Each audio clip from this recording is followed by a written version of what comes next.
अच्छा, तो सबसे पहले हमारे पास है टैनिया सोलियम, ठीक है। इसको हम लोग पिग टेप वॉर्म भी कहते हैं, क्योंकि इसका जो इंटरमीडिएट होस्ट है वो है पिग, ठीक है। अब ये इंसान में एंट्री एंट्री किस तरह होता है?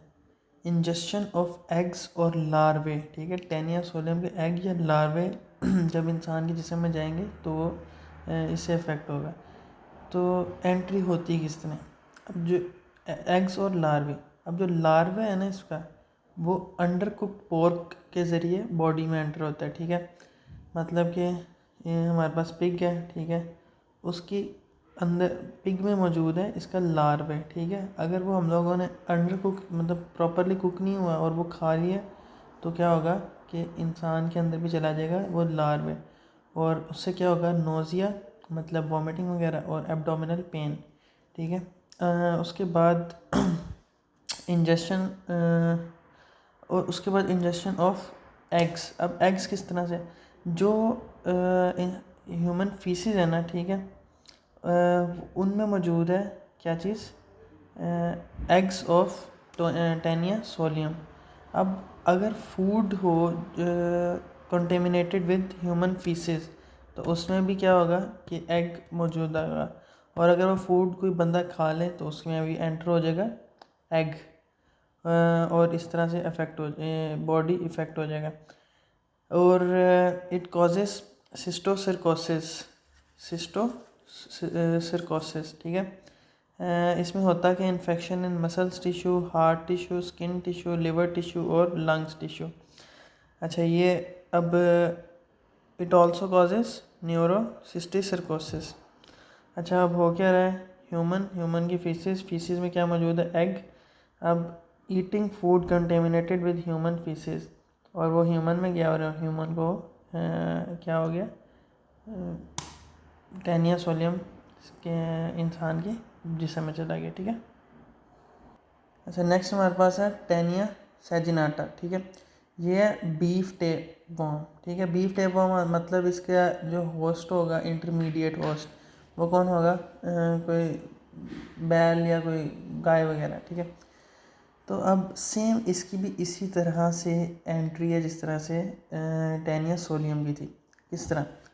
इंजेक्शन ऑफ एग्स एंड लार्वे।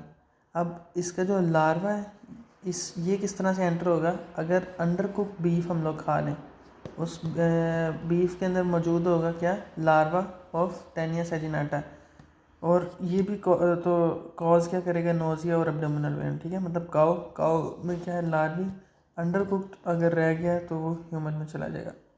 और इसका एग किस तरह से एंटर होगा कि सेम ह्यूमन उसकी फीसिस और फीसिस में मौजूद होगा एग।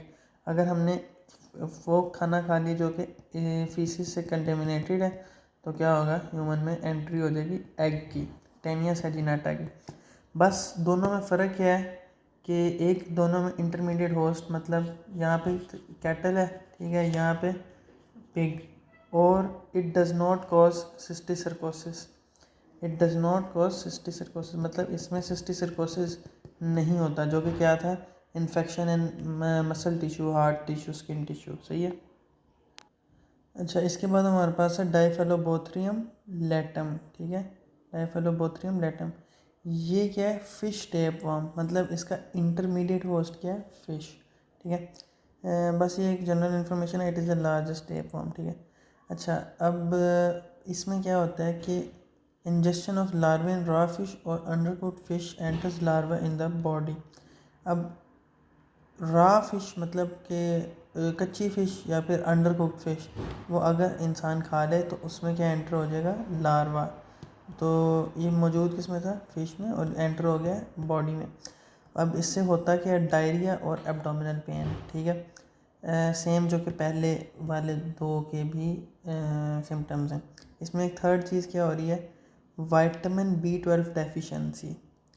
अब विटामिन B12 डेफिशिएंसी से क्या होता है कि मेगालोब्लास्टिक एनीमिया किस तरह होता है, ठीक है। विटामिन B12 जो है ना, ये it is involve in maturation of DNA of RBCs, ठीक है। ये RBC हमारे पास है, इसकी मैचुरेशन के लिए ज़रूरी है, इसके DNA के मैचुरेशन के लिए क्या चीज़? Vitamin B12। अगर विटामिन B12 की डेफिशिएंसी होगी है तो मेगालोब्लास्टिक एनीमिया भी हो जाएगा।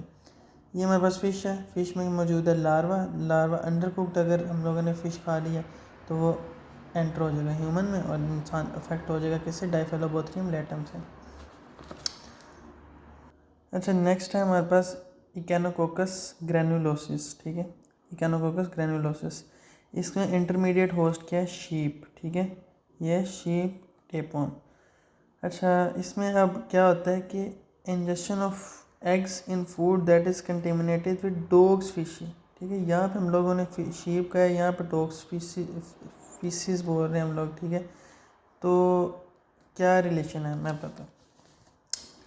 अब ऐसा है कि ये जो इकेनोकोकस ग्रैनुलोसिस है ना, ये शीप के लिवर या फिर कुछ अदर ऑर्गन्स में मौजूद है, ठीक है, मतलब स्प्लीन वगैरह। तो वो ऑर्गन्स जब डॉग खाता है तो वो डॉग में चले गया है क्या चीज़, इकेनोकोकस ग्रैनुलोसिस, ठीक है। अब वो डॉग की फीसिस में क्या मौजूद है, ये लार्वे, ठीक है, एग। तो एग्स जो है, अब ये फीसिस कंटेनिंग फूड अगर इंसान खा ले तो इंसान में चला जाएगा, ठीक है, ये क्या चीज़, एग। और अगर शीप खा ले तो किस में चला जाएगा, शीप में, और वही शीप के लिवर में चला जाएगा। अब वही लिवर अगर डॉग खा ले तो डॉग में चला जाएगा।